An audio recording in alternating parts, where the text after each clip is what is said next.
right. Hello, everyone. We are YODAS, your omnipotent data scientists. My name is João. This is Diogo, João, that's Cristiana and Patrícia. We're all from Portugal, and as you probably can tell, we have some Star Wars fanatics among us. So today we will present to you our street light system and optimization for Dark Ecological Corridors in Bristol. What a long and fancy name, right? So let's break it down, shall we?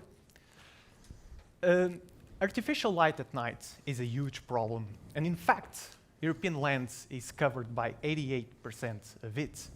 This is not only a problem for those who like to watch stars, but also to animals and wildlife. In fact, bats are especially affected by this problem, and it is estimated that 90% of their activity can be reduced due to this problem. So why should we care about bats? To answer to our questions, we went to talk with a biodiversity expert.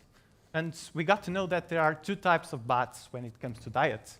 First, we have the ones that eat insects, and second, the ones that eat fruit. But we don't have those in Europe and in Bristol. So the ones that eat insects, they live up to 20 years, most of them. They eat moths and mosquitoes and other kind of insects. We have a very, very limited time span.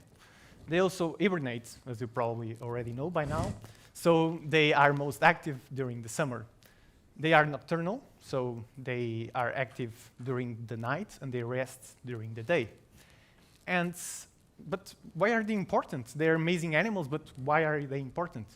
So they, as I said before, they eat insects, so they can work as pest controllers. In fact, it is estimated that the US saves $1,000 with pest controls due to bats. But that's not probably a question for Bristol, but they work as pest controllers. On the other hand, they are involved in this huge, complex ecosystem, and they take part in very, very complex trophic relationships. So they are also very important biodiversity indicators. So we need a city that is bat-friendly and that doesn't disrupt their life due to humans. So it is crucial to create a network of dark ecological corridors that can mitigate the effect of light at night for bats. So how can we do that, João? Okay, so our solution is basically made out of 5 main parts, okay? And you can see the 5 main parts there.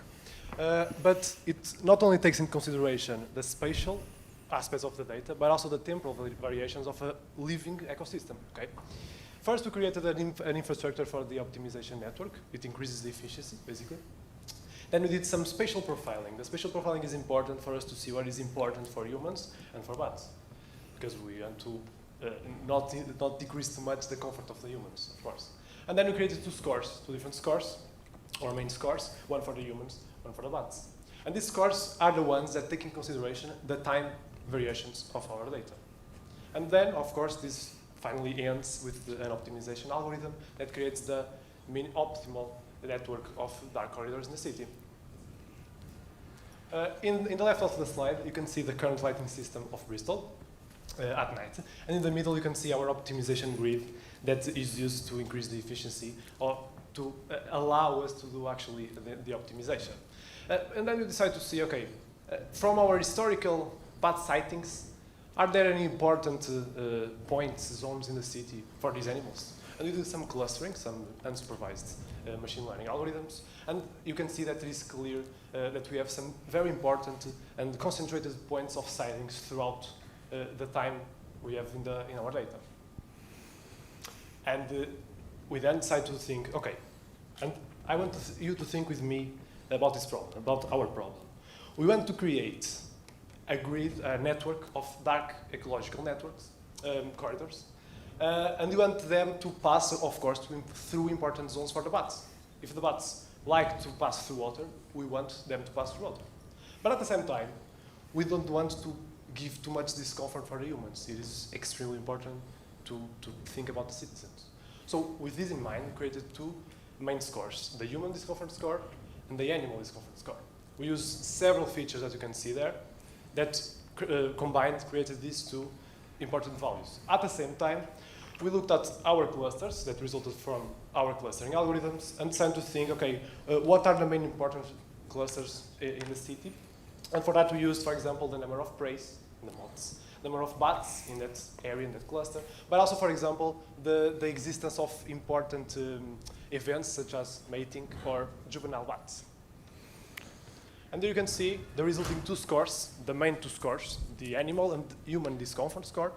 And these ones are the ones we want to minimize, okay? So we want the dark corridors to pass through the very important zones for the bats without putting too much discomfort in the humans, okay? And, okay, this is very easy to say, but we want to connect what with the dark corridors.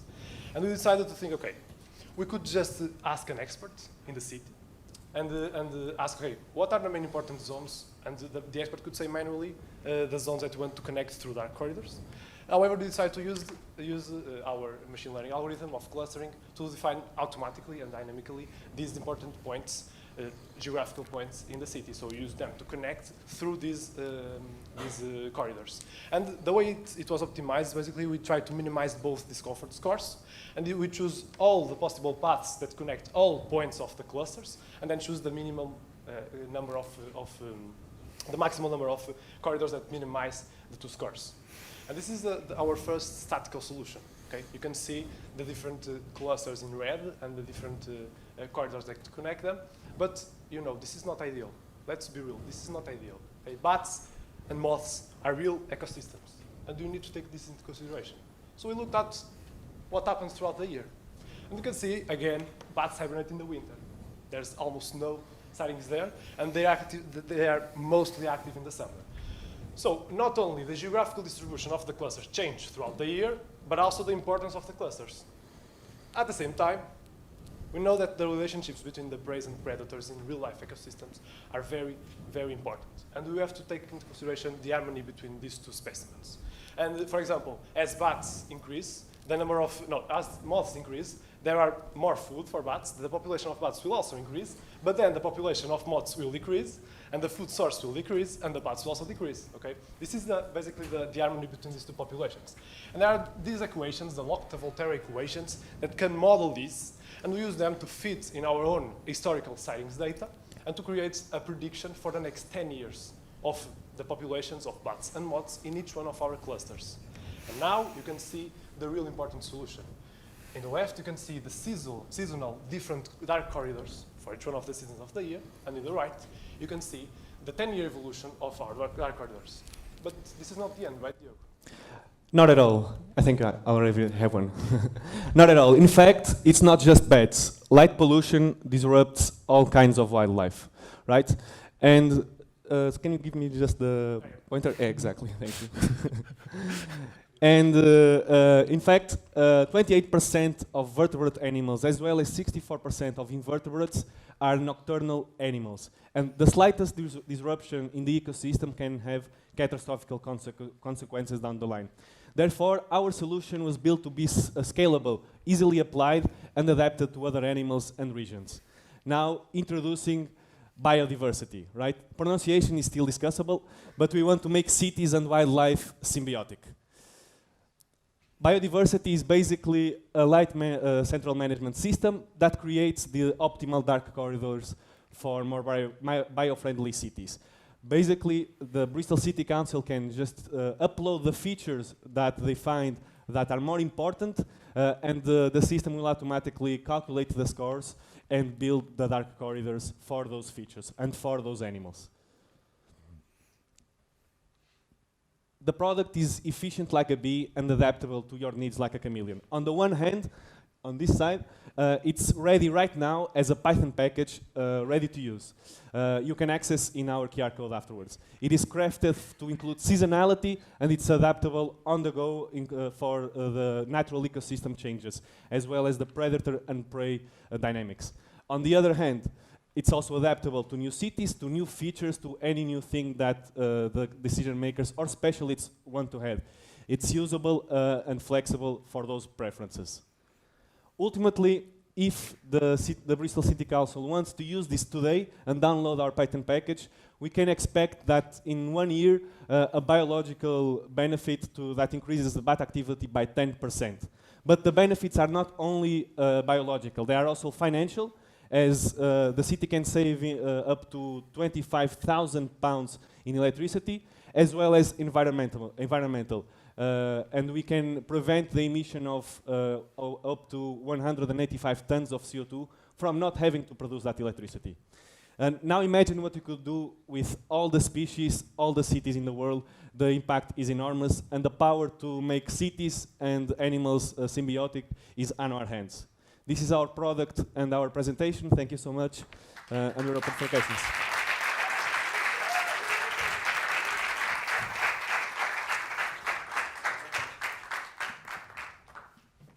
Now we can have some time for questions. Whoever wants to start. Thank you for your presentation.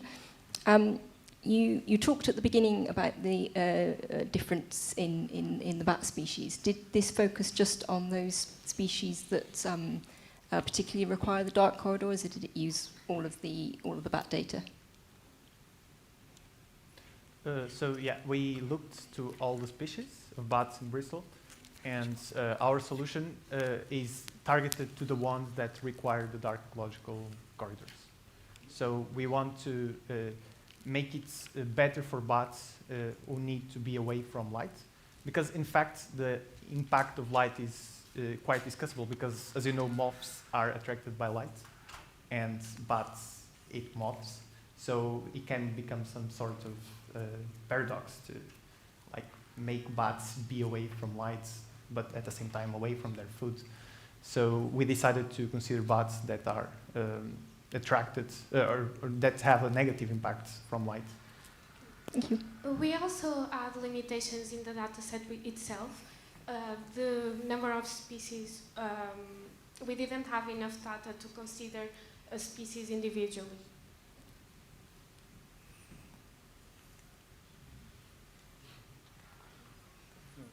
Okay. Yes. So some thanks for the presentation. Some highlights that I liked were the fact that you used you noticed this paradoxical behavior, which is I think relevant, and you tried to model the interaction between the prey and the predators using Lotka Volterra. So how do you think that when scaling these to, like, you try to sell these as something general, of general applicability, including for other species? So would it be easy to tune the parameters of the Lotka Volterra equations for other, because it's not just two species, right? It's the real ecosystem is much more complicated. Yes. Do you think you can make it work for more complicated ecosystems? Yeah, Lotka Volterra is like one of the simplest models that we have for this. They're just a set of two equations and 4 parameters. And we looked for those parameters in literature, but we couldn't find for the species of bats and moths that we have. So we estimated them from the population, the historic data that we had. And so it would be possible to apply this to other species as long as we have those parameters either from literature or from historical data. But in my opinion, it should be maybe used a more complex model in such like real life application, because as you know, Lotka Volterra has many limitations, and there are better models for this, but as a proof of concept, I think it's ready to deploy and has added value. Okay, thank you. Well, thank you so much again for your presentation. And guys, you're making our life very difficult here, okay? I thought this was be a walk in the park, but it's tougher than in a day-to-day job. So thanks once more for the presentation. I have 2 questions.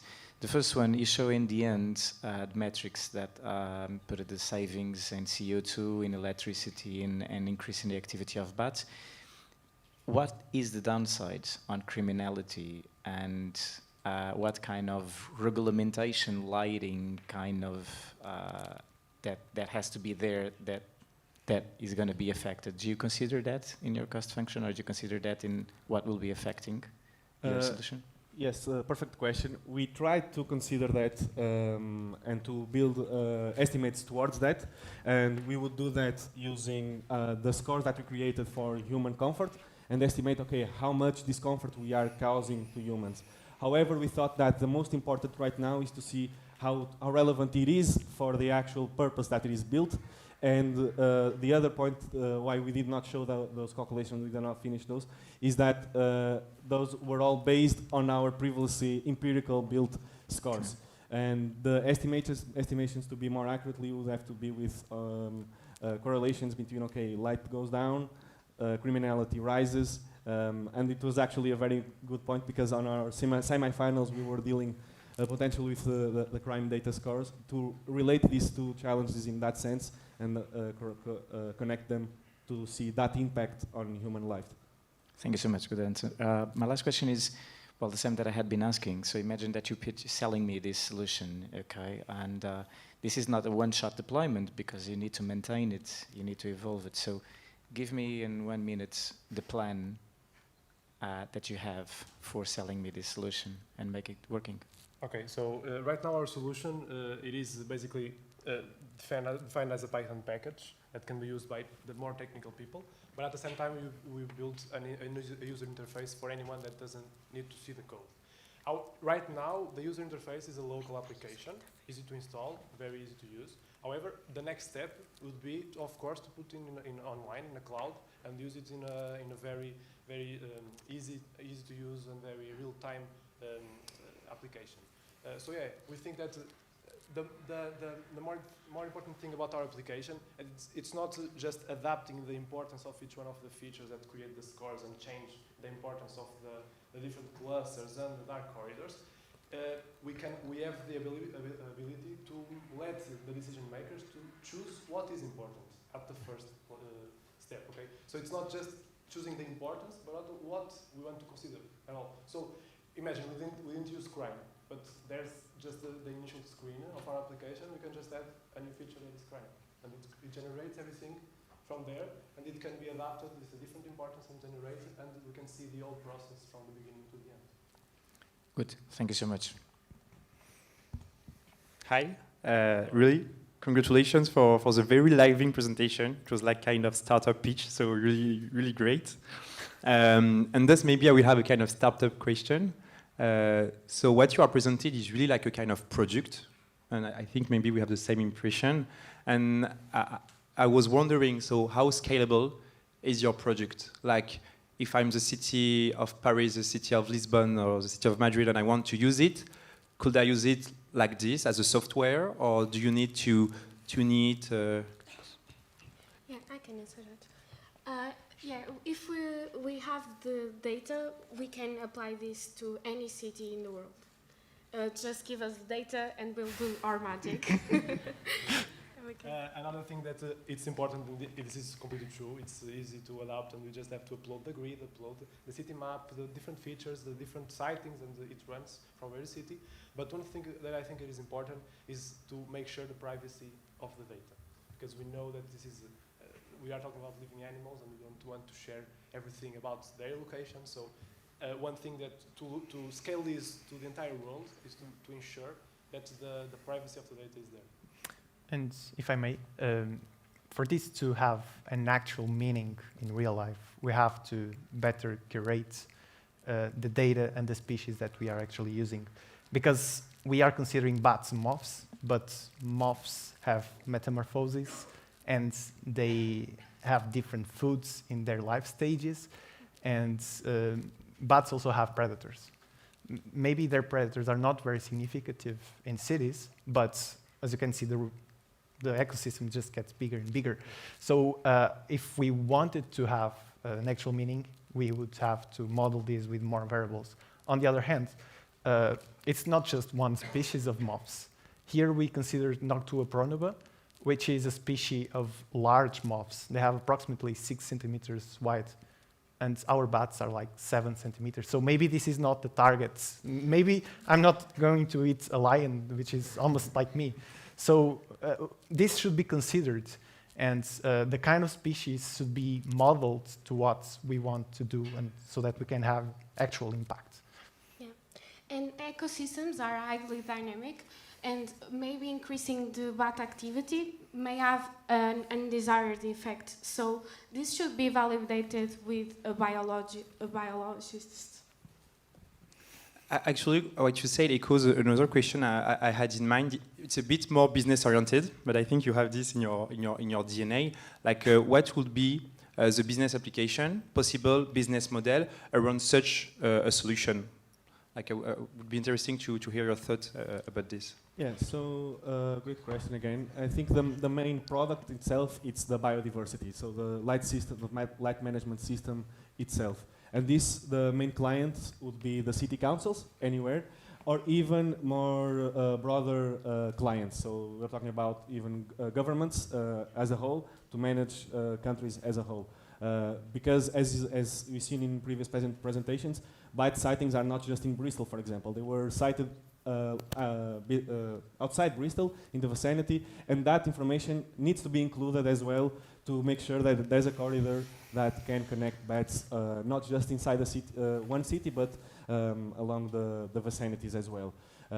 So the main model would be to sell to those city councils and then expand it to connect them in a single dashboard, for example, in the cloud.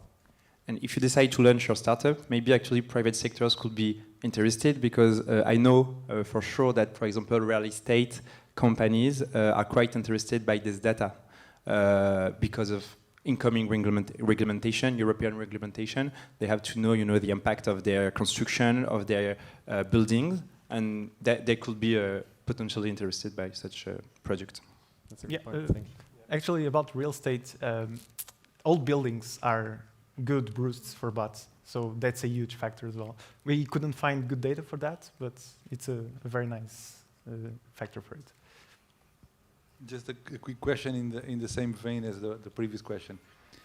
Is it working? Yeah. So since you had say the audacity of coming up with an estimate for the savings, would you consider a business model like you just keep, say, 1/2 of whatever you save, and that's it, and then you spread this product around? That could work.